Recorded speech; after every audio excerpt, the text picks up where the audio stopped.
આપણે 8 રૂપિયા વાપરવા નથી ને ભગવાન જોવા છે મેળાવી શકો, પણ આપણે પારકા પૈસે જલસા કરવા ભગવાન જોવા છે, આના પોતાનો નથી વાપરવો. એટલે પછી મહાત્મા દેખાડે, માતાજીના હૃદય પલટો થઈ ગયો કે સાક્ષાત ભગવાન આવ્યા. હેડો ભગવાન મારા ઘેર, હું તમારી કેટલા દાડથી વાટ જોતી હતી. એટલે મહાત્મા તો ઘેર આયા. પેલા તો આવડી કડી કુંડીની કોઈ વ્યવસ્થા હતી ને, એટલે હોબેલું હતું, હોબેલું ભરાયું હતું દરવાજે. એટલે હોબેલું આડું પાડી અને દરવાજો ખોલે એટલે હોબેલું હેઠું પડ્યું, એની ઉપર કોથળો પાથરી અને ભગવાનને ડાયરેક્ટ ભગવાન તમે જમો. બાપડી પાસે બાજરીનો રોટલો મરસું ને એવું બધું હતું, કે જાજુ હતું નહીં. જમાડ્યા, જમાડીને પછી એમની વિદાય કરી. જોપાવતી એમને મૂકવા ગયા, કારણ કે આ આપણી સનાતન સંસ્કૃતિનો નિયમ છે. કાગયે ને પાણી પાજે, ભેળો બેસી ખાજે, એ જીએ ને ઝાપારે એ સુધી વળાવવા જાજે રે, આવકારો મીઠો આપજે રે. ડોશીમાં એમને વળાવવા ગયા. એમની કોઈ સ્વાર્થ નથી, એમને ખાલી દર્શનનો બસ એક ઈચ્છા હતી કે ભગવાનના દર્શન થઈ ગયા. એમની અંદર ભગવાનને જોઈ લીધા, સાક્ષાત ભગવાનના દર્શન થયા, એમને વળાયા. ઘેર આવીને જોઈ પેલું હોબેલું થઈ ગયું હોનાનું. હવે બાજુમાં જેઠોણી જોઈ, જેઠોણી કી અમારી દેરોણી કી પેલા બાવાને જમાડ્યો ને કે હોબેલું હોનાનું થયું, મારે કી કોક કરવું પડશે. મારે કી એક છે ને એક મારા બાપે આવેલું છે કે મારા પાસે 2 હોબેલો. એ હડી કાઢીને પિયર જઈને હોબેલું લેતા કે તાત્કાલિક હોબેલું આલો. કે બુન તાર કે પ્રસંગ છે કે ના પ્રસંગ નથી, તમે હોબેલું આલો, બીજી વાત પછી. એટલે આ ડોશીમાને પેલું હોબેલું હોનાનું છે ને ગામના ભક્તોને બોલાયા કે ભાઈ કાલથી રોજ મારા ઘર ભજન. કિચન ડોશીમાં કે આ ભગવાન આને મારું હોબેલું હોનાનું છું. એટલે ગોમવાળા વિચાર કરતા થઈ ગયા, અમે તો આ તંબુરા તોડીને મરી ગયા, કદી ભગવાન મળ્યા નહીં. અને આ ડોશીમાં એક જ દાડે ભગવાન મળી ગયા કે મારું હોબેલું હોનાનું છું, કે રોજ કટકો કાપો ને ભજન કરાય થાય. એટલે મારા ઘેર રોજ ભજન. સંત દર્શનનો મહિમા આવો છે સાહેબ, એની કૃપા હોય તો. પછી આ દેખાદેખી તમે મત કરો સંતો ભાઈ. હવે આ દેખાદેખી કરી જેઠાણી કે મારા દેરાણીને હોબેલું હોનાનું છે, મારે કરવું છે. અને હડી કાઢીને જઈ પિયર ને બીજું હોબેલું લેતા કે 2 હોબેલા હોનાના કરવો મારે કે ચોકથી આવો એક બાવો ખોળી લાવવો પડશે. જય હો. હવે આ તો દેરાણી જઈને પૂછ્યું કે તમે ચમચમ કર્યું કે આ હોબેલું હોનાનું છું? કોઈ નહીં કે મેં તો કુવામાં પગ લબડતા કરી બેઠીને ભગવાન હાથે ફાઇટ કરી. ભગવાનને કીધું તમે આવો ને હું આવો. ભગવાન આયા, મારે ઘેર જમાડ્યા, મારું હોબેલું હોનાનું થઈ ગયું. ભાઈ આટલી જ વાત હતી. હેડો કે કાલ મારી વાત. આ જેઠાણી તો ઉપડ્યા, કુવાના કોઠે જઈને બેઠા ને પગ લબડતા કઈ ઓમ આડાવડા ફોફો મારે. ઉનાળાનો તાપ, પરસેવે રેપ જેપ, માથે હુરત દાદા સડી ગયો. ઘડીક થયું વાટ જોઈ ના છે કે મારા પીઠે બાવા ચો મરી ગયા. એ કે બાવો દેખાતો નથી. એમાં બચારા એક ભાઈ એવા કે એને ઘેરથી કાઢી મેલેલા 3 દાણાના ભૂસ્યા. હવે ઘરમાં એનું કોઈ આવે નહીં. અને આમ થયું છે આ માઇકમાં અમે બોલતા હોય ને, અમે વરાળ જ કાઢતા હોય. બાકી આ તો તમે બધા મને ઓપડો, બાકી તો ઘેર અમારે ઓપડે કે ના ઓપડે તો અમને જ ખબર. એટલે પેલા આપડા 3 દાણા ભૂસ્યા અને કે બાપજી આવો આવો, બાપજી આયા હેડો કે મારે ઘેર. મારી દેરણી કે બાજરીનો રોટલો કે મરસું ખવડાવતું, અને મેં તો કે ચાલ દાલ ભાત શાક રોટલી શીરો કર્યો, બાપજી હેડો. પણ કે ખબર રાખજો, મારી દેરાણી કે એક હતું હોબેલું, મારા 2. હવે પેલા બાપજીને હોબેલું શું એ કોઈ ખબર નહીં. અમે હોબેલું ખૂટ્યા રાખ્યું. બાપજી તો ઘેર જાન ધક્કો માર્યો, હોબેલું પડે કે બાપજી ખબર રાખજો 2 હશે હો. પણ બાપજીને કોઈ મગજમાં બેહે ને તો ભૂખ વાપી ગઈ ને 3 દાડાની. એટલે મસ્ત ખાવા બેઠા, બધું ખાઈ ગયા કે બાપજી જેટલું ખાવું એટલું ખાવ, પણ હોબેલા 2 હશે. પણ બાપજી કે આ હોબેલું શું છે? આ હોબેલાની મને કોઈ ખબર નથી. હા ના કર્યું તો જમાડ કે બાપજી હેડો કે ઝટકી તમારે મોટર જાતી રહે. કારણ કે બાપજી હેડે તો હોબેલું ઉનાન થાય. આવા ઉભા હોય તો થાય નહીં. બાપજીને જે માર્યો ધક્કો કે બાપજી હેડ ઝટો હેડો. એને તો ઝપાવતી મેલીને પાછા ઘેર આવીને જોયું તો હોબેલા કાળા બેસ કે આ બાબા કોઈ ભેગ લાગે કે મારું મારા દેરાણીનો હોબેલું હોનાનું છે, મારે ચમ નાથી વળી પાછી ઝપટ મારી અને બાપજીને કોલરથી પકડ્યા કે બાપજી મારો હોબેલો કાળા મેં હોનાના છે નહીં. તો કે ભાઈ તું ભગત 4 ની થઈ? તાર કે મને ભગત છે 2 દાડા થયા. તાર કે મને બાવા છે 12 દાડા થયા. તને શું હાલું કે? એટલે ભગવાન પોતે જાય છે પાણી ભરવા માટે. સકુબાઈને મળે છે. સકુબાઈ એમ કહે છે કે ભગવાન હવે મને તમારી સાથે લઈ જાઓ. મારે હવે આ જગતમાં રહેવું નથી કે શકું તારે હજી ઘણા કામ કરવાના છે માટે તું જા. અરે બેડા લીધા શકુએ હાથ માર્યો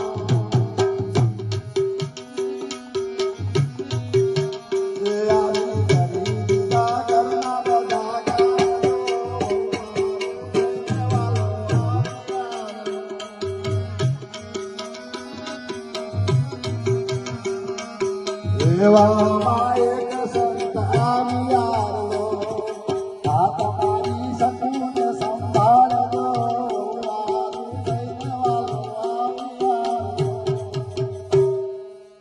હવે આમાં એક સંત એવા દોડાયા એટલે ભળોમણ કરવા જાય ઘેર કે તમારી વહુને મેં જાત્રાએ લઈ ગયા હતા એટલે તમે શકુન કોઈ કહેતા નહીં.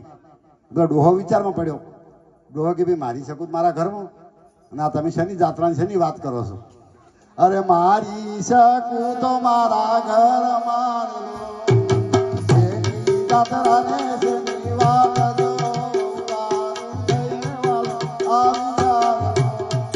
સાસુએ વહુને બોલાવી સત કરે છે જાત્રા કેની વાત જો તું થઈને વાલો સ્ત્રીઓ છે ને બહુ હોશિયાર હોય. આપણે પુરુષ કરા જેવું અભિમાન કરતા હોય કે આપણે બહુ બુદ્ધિશાળી ના, પણ ઘણા એવા અહમના ભરેલા પુરુષો શું કે ખબર કે બૈરાની બુદ્ધિ પગની પોની હોય. તો આ જગતની અંદર બુદ્ધિ કોને નથી જોઈતી? કો બુદ્ધિ જોઈતી હોય તો જવું પડે પગની પોની જવું પડે. બૈરાની બુદ્ધિ કે પગની પોનીમાં ના હોય કોઈ દાડો. પગની પોનીમાં હોય ને તો આપણે નમવું પડે કોઈક દાડો. એટલે સ્ત્રીઓ બહુ ચાલાક હોય હો. આપણે જઈએ ને ફાયડાઓ શેરડીનો રસ પીવા એટલે પેલો શેરડી વાળો કે બરફ ઠપકારું સાહેબ આવો કે ઠપકાર તારે બેનો શેરડીનો રસ પીવા જાય શું કરે ખબર છે? પેલું અડધું કલાક એમને ઠપકાર પછી બરફ પણ ખાવે એટલે રસ થોડો વધારે આવે. એટલે બેનો આટલી ચાલાક હોય. આટલા રૂપિયા કીધા પછી કે બાજરી શું ભાવે આલી કે આટલે કે શું ભાવે કે આ 10 કિલો હાલ કે ચો નાખું કે આ ઠેલામાં નસ પણ કે મારી બધું ભેગું થાય કે તારા બાપનું શું જાતતા નસ. પછી કે ચોખા પેલા સાબરમતી બાસમતી ચેવા કેમ રહી એ નો 10 કિલો બધું ભેળું કર્યું હો. મગની દાળ ને બધું ઠેલો ભર્યો. પછી વણ્યો કે પૈસા 2780 રૂપિયા થયા. ડોશીમાં કી બાજરી પાકે તારાલું પેલો કે ઉધારા મેં હાલતા નથી કિલે તારું પાછું વણ્યો કે ભાઈ લઈ જાઓ આ મારું આખું કુટુંબ બે ને તો ભેગું ના જુદું ના કરી કે. એટલે બેને બહુ ચાલાક હોય એટલે હાહુમાં એ શકુને બોલાય કે આ વાતમાં કોઈક દમ છે. પેલો હારો તો બિચારા ભોળા છોડા હતા અને અમે તમારે જોવું જ જોજો હારા ને બહુને મેળો વધારે હોય પાછો. કેમ કે હારા લાડ બહુ કરે બહુને. હાહુ ને બહુને ચોક ચોક ઓછો મેળ પડતો હોય. બરાબર એમાં શું થાય બે જણા ભેગા બે વાહણ ભેગા ખકડ્યા વગર તો રે નાખે. હારો આખા દાડી બહાર રહેતા હોય એટલે એમ. પછી એને વેમ પડ્યો કે મારું સેવાત્મક એકદમ કે આ સંત આવ્યો છે જાત્રાની વાત કરે શકું તમે ચોઈ ગયા તો. એટલે પછી શકુભાઈને ના છૂટકે કહેવું પડે છે કે જો જૂઠું બોલું તો મારો ધર્મ લાગે અને સાચું બોલું તો હાહુ હાડકા ભાગે. હાડકા ભાગે મને મંજૂર છે. પ્રાણ જાય પર વચન ના જાય. અરે જાત્રા કરી છે જગદીશની સંત કરે છે સાચે સાચી વાત જો તું થઈને વાલો આવ્યાલો ઘરના તે કામ કોણે કર્યાલો વાલે મારે કર્યા ઘરના કામ જો વારું થઈને વાલો આવ્યાલો સાસુ ને સસરા પડ્યા પગ મારલો માફ કરો યા મારો અપરાધ જો વારું થઈને વાલો આવ્યાલો વારું થઈને વાલો મહારાજની જય. શકુભાઈ જેવી ભક્તિ કરી. અમને જો કદાચ થોડું ઘણું આપણે અંતરમાં ઉતર્યું હોય તો બહેનોને મારી નમ્ર વિનંતી છે કે થોડું ઘણું અમને તમારાથી જે થાય યથાશક્તિ ભક્તિ કરજો અને ભગવાન તમારા ઘેર જરૂર આવશે એવી હું ગુરુ મહારાજના ચરણે પ્રાર્થના કરું છું. અને મારી વાણીને હું અહીંયા વિરામ આપું છું. પછી આપણે મહાત્માશ્રી અહીંયા રામદેવ ભક્ત મંડળને 200 રૂપિયા 500 ને બધે આ પ્રસાદી રીતે આપે છે. સદગુરુ મહારાજ કી જય. હરિભજતા યોગન ગયું ધન ગયું દેતા દાન. પણ આ પરમારથ માટે જેના પ્રાણ ગયા ને સાહેબ, હે આ ત્રણે ગયા ના જાય. અરે કારણ કે આવો લાવો છે ને, બાકી તો બધા નોખવા વાળા ઘણા હોય છે. એટલે નટુડી રમતી હોય અહીંયા અને પેલા ગોમમાં તરગાળા ચોરી આવે ને અહીંયા તો રૂપિયા ઉડાડવા તો બાજી જ નથી રાખતા. હરિ ભજન માં જાતા દુખે છે તાટિયા, આમ તો રખડી આવે આખું ગામ, લોકડિયા લાગી મરે. પ્રભુનું ભજન બહુ જોયેલું છે. લોક શરમાઈ મરે છે.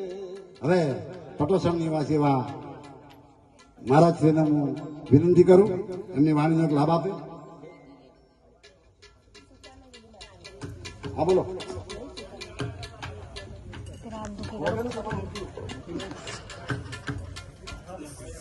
બેઠા છો 10 વાગે આવવાના હતા, હવે બેઠા છો.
કાયાનો કોઈ ભરોસો ના કરે છે નથી આબરૂ કરીને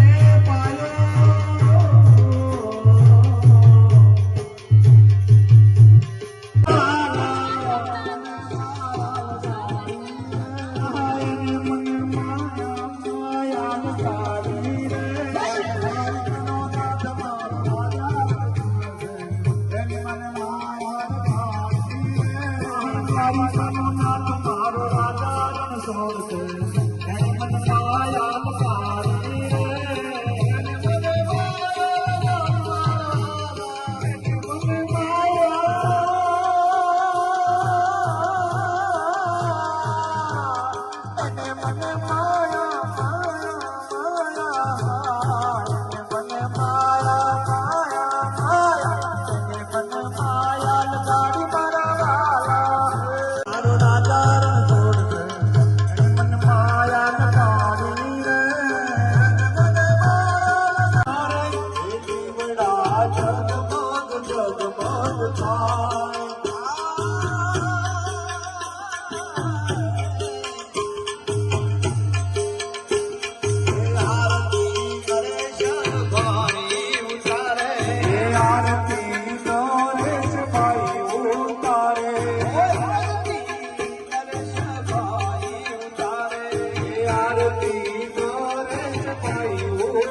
उतारे आरती सर्वे संत उतारे आरती सर्व उतारे आरती हरि गुरु संतोष